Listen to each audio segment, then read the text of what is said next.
Alors, mesdames et messieurs, des infos sont sorties au compte-gouttes de ce qui s'est dit en Arabie Saoudite entre les délégations russes et les délégations américaines. Et selon certaines sources, eh bien, la délégation russe qui était menée par des diplomates très expérimentés, alors que du côté américain, on n'avait pas le même genre de profil, eh bien, cette délégation russe aurait exigé des Américains qu'ils retirent leurs forces autant de l'Europe de l'Est comme condition première de la fameuse normalisation des relations entre les États-Unis et la Russie. Parce qu'il n'y a que ça qui intéresse Vladimir Poutine, hein, c'est la normalisation des relations. Ne plus être un paria, c'est beaucoup plus important pour lui que le sort, bien évidemment, de l'Ukraine.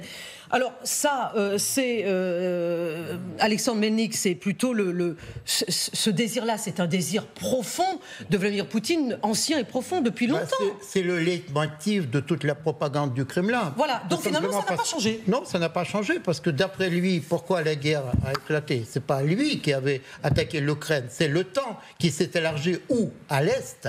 Et donc il veut revenir aujourd'hui, d'ailleurs il avait publié, Poutine fait publier un document avant l'invasion de l'Ukraine, en demandant à l'OTAN de revenir aux frontières avant 1997, c'est-à-dire l'adhésion des pays de l'Est à l'OTAN.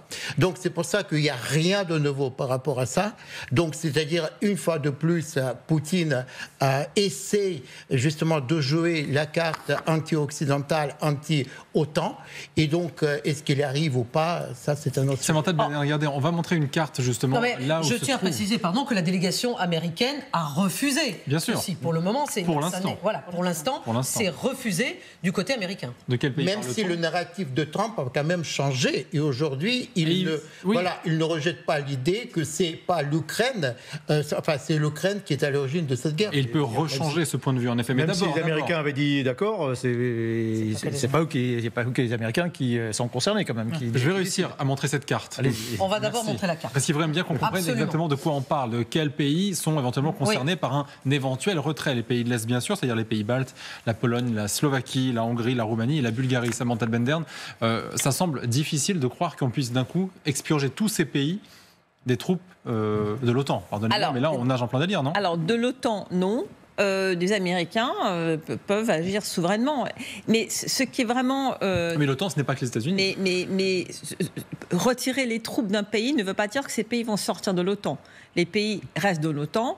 Il n'y a jamais eu, dans ma connaissance historique, de pays qui soient sortis de l'OTAN. Et comme pour faire une entrée dans l'OTAN, il faut l'unanimité. Pour sortir, je pense qu'il a... Vous dites que la simple appartenance à l'OTAN est déjà un gage de sécurité énorme. Alors, c'est déjà un gage de sécurité énorme si l'article 5 fonctionne au moment où une attaque a lieu. Mais ce qu'il faut pour en revenir à cette fameuse proposition russe, donc il y a deux documents qui ont été publiés en décembre 2021, mais ce n'étaient pas des documents, c'était des traités. Donc des traités entre la Russie et l'OTAN, entre la Russie et les États-Unis, qui sont tombés du ciel sur les bureaux à Washington et à Bruxelles. Voilà un traité. Normalement, quand on a un traité, on a des négociations. La partie en face sait que des négociations ont lieu. On ne sort pas un traité du chapeau. Et ça, cette existence des traités a été prise pour les analystes, moi y compris, comme le vrai signe que la Russie allait envahir l'Ukraine. Pour nous, c'était le début du compte à rebours pour une attaque, parce que les exigences étaient totalement impossibles aux Américains et à l'OTAN d'accepter. Le fait que cette histoire revienne sur la table et que Donald Trump dit qu'il faut prendre en compte les raisons qui ont causé cette guerre et les intérêts de sécurité de la Russie montre que ces documents sont de nouveau sur la table et je pense qu'ils vont réapparaître officiellement dans les semaines à venir.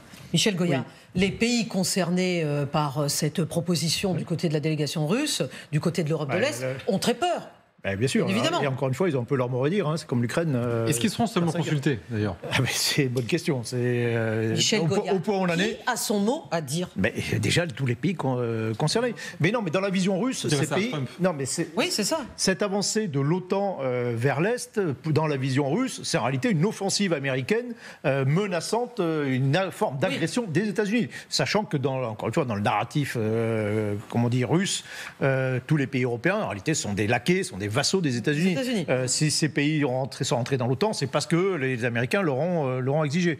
Quand on regarde la carte, vous voyez les points bleus, là, c'est pas le groupe de combat, c'est les brigades. Cette petite carte finalement. Oui, très bien. Mais c'est ce qu'on appelait les forces de réassurance tout à l'heure. C'est ça, en fait. Ce sont tous ces points à l'Est. Ah bon ? Et donc, ce que la France et la Grande-Bretagne proposent, là, sa force de réassurance, ça serait justement le même genre, mais en Ukraine. Il y aurait 2 points supplémentaires, quoi, finalement. Oui, alors, ou comme je disais tout à l'heure, peut-être en Pologne ou en Roumanie, c'est-à-dire au lieu d'avoir avec la possibilité et l'affirmation surtout, quand on va être dissuasif, c'est pas tout d'avoir des moyens, il faut y ajouter une crédibilité avec l'assurance qu'en cas de nouvelle crise, éventuellement, nouvelle menace, ces forces se déploieraient immédiatement en Ukraine. Voilà, c'est à peu près le maximum que l'on peut proposer dans l'état actuel des choses.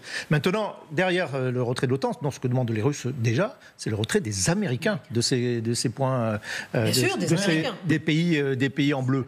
Et là, pour le coup, ce serait vraiment le signe que les Américains, que Trump est passé à l'Est d'une certaine façon. C'est que Trump n'a plus du tout envie de Trump se couche véritablement devant Poutine. Ça, s'il accepte cette exigence. Est-ce que ça vous paraît probable ? C'est possible.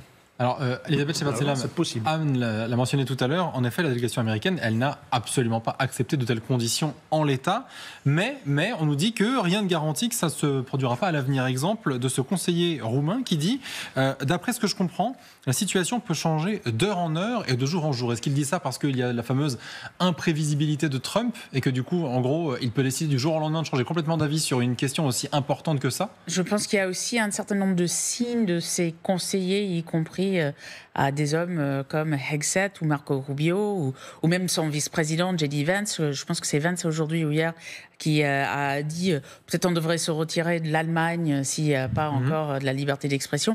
Je pense qu'il y a quand même un certain nombre de signes qui font croire aussi en interne aux États-Unis que les Américains aujourd'hui sont même capables de se retirer des alliés historiques comme l'Allemagne et donc par définition aussi de se retirer de pays qui ne sont pas forcément par cette administration considérés comme stratégiques. C'est pas forcément quelque chose qui est accepté au niveau du Pentagone et au niveau plus traditionnel des militaires, mais aujourd'hui on est dans une administration qui ne réfléchit pas comme les Américains auparavant et je pense que c'est ça qui est vraiment très inquiétant.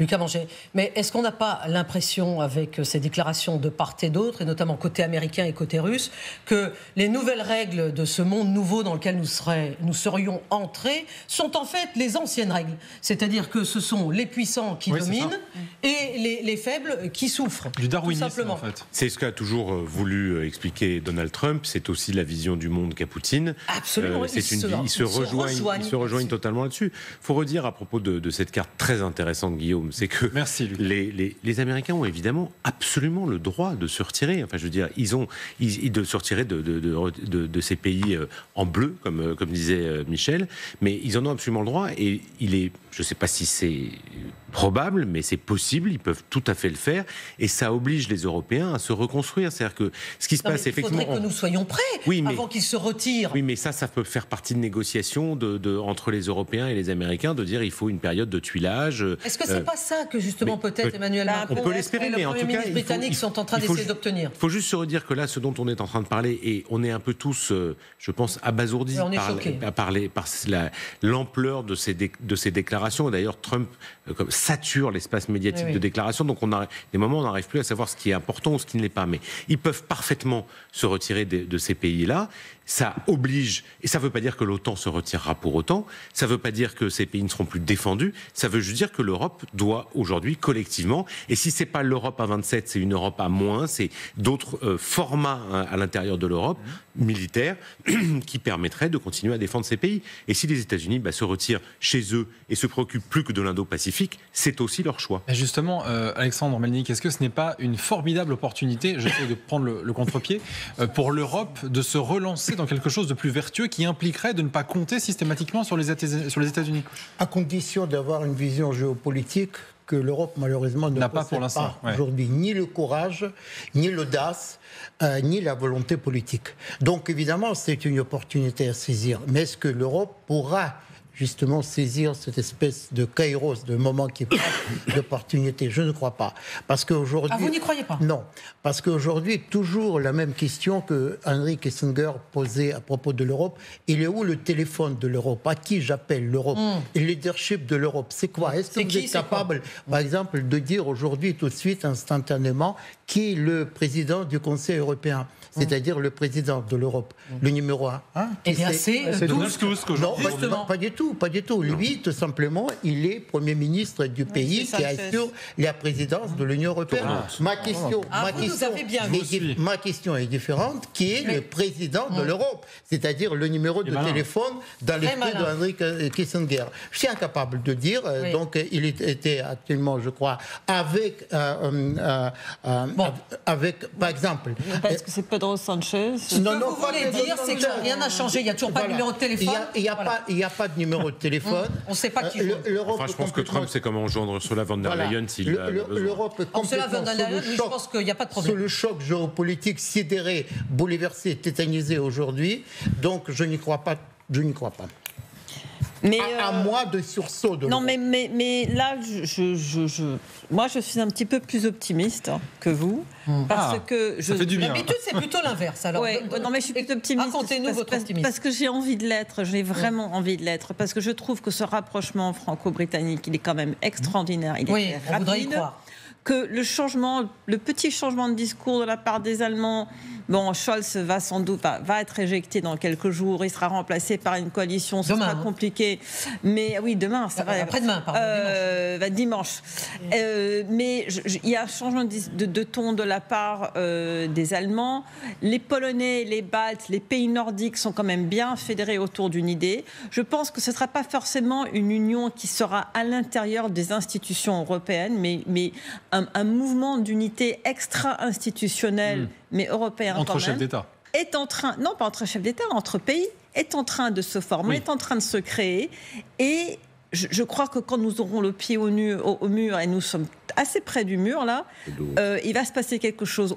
Je ne peux pas imaginer qu'on va juste se laisser marcher dessus, et par les Russes et par les Américains.